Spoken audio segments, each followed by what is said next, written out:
Maximum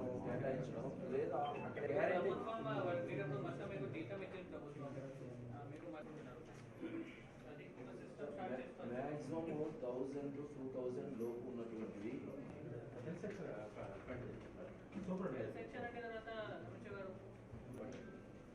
లేదా number 4 ఈ 4 యూఎస్సీస్కి వెళ్ళండి.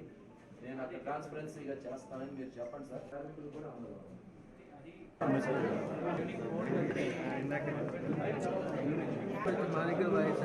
మేము ఏదన్నా సరే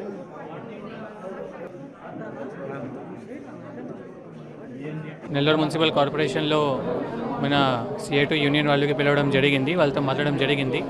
మీ అందరికీ తెలుసు, నిన్న ప్రభుత్వం వైపు నుండి డిస్కషన్స్ సక్సెస్ఫుల్ అయింది యూనియన్ లీడర్స్తో.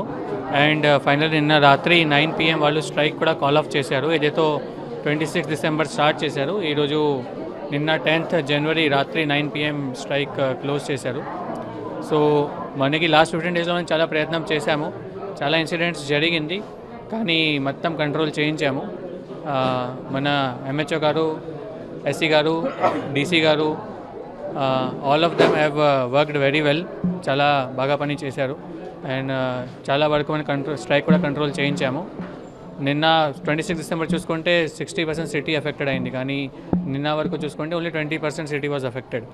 సో ఇది కూడా అంటే and without any violent transactions we have successfully completed all the cleaning of the city. And strike కూడా ఇప్పుడు పూర్తి అయింది. ఈరోజు వాళ్ళతో డిస్కషన్ చేసి ఇంకా ఏమేమి సమస్యలు ఉన్నాయి వాళ్ళు చెప్పడం జరిగింది. వాళ్ళ ద్వారా మనం మ్యాక్సిమంగా ఇక్కడ సమస్య మనం క్లియర్ చేశాము.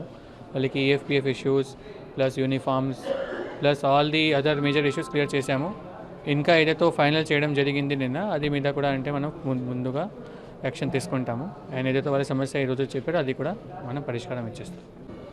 మున్సిపల్ కార్మికులు రాష్ట్ర వ్యాప్తంగా 16 రోజుల పాటు తమ న్యాయమైనటువంటి డిమాండ్ల సమస్యల పరిష్కారం కోసం సమ్మె చేయడం జరిగింది. నిన్న మంత్రివర్గంతో రాష్ట్ర కమిటీ చర్చలు జరిపి తాత్కాలికంగా సమ్మె విరమించడం అనేది జరిగింది. ప్రధానమైనటువంటి పర్మనెంట్ చేసేటటువంటి విషయం మీద జగన్మోహన్ రెడ్డి ఇచ్చినటువంటి హామీ మీద ఇంకా కూడా పూర్తి స్థాయిలో అమలుకు సంబంధించినటువంటి చర్య పూర్తి కాలేదు కాబట్టి ప్రభుత్వం వైపు నుంచి సానుకూలమైనటువంటి చర్యలు తీసుకుంటామని ఒక హామీ ఇచ్చారు. అదేవిధంగా ఇంజనీరింగ్ సెక్షన్లో ఉన్నటువంటి మంచినీటి సరఫరా, స్ట్రీట్ లైటు, కంప్యూటర్ ఆపరేటర్లు, వర్క్ ఇన్స్పెక్టర్లు, ఇటువంటి అనేక మందికి సంబంధించిన వేతనాలలో కూడా ఒక స్పష్టమైనటువంటి హామీ ఇటన్నీ రాలేదు. దానికోసమని ఈ హామీలన్నీ కూడా 2-3 రోజుల్లో మేము జీవోల రూపంలో ఇస్తాము, ఖచ్చితంగా మా మాట నమ్మండి అని మంత్రివర్గం ఇచ్చినటువంటి హామీ మేరకు రాష్ట్ర కమిటీ తాత్కాలికంగా సమ్మె విరమించింది. అదే 9 మంది IAS ఆఫీసర్స్తో కమిటీ నియమించారు. నిన్ననే జీవో కూడా వచ్చింది.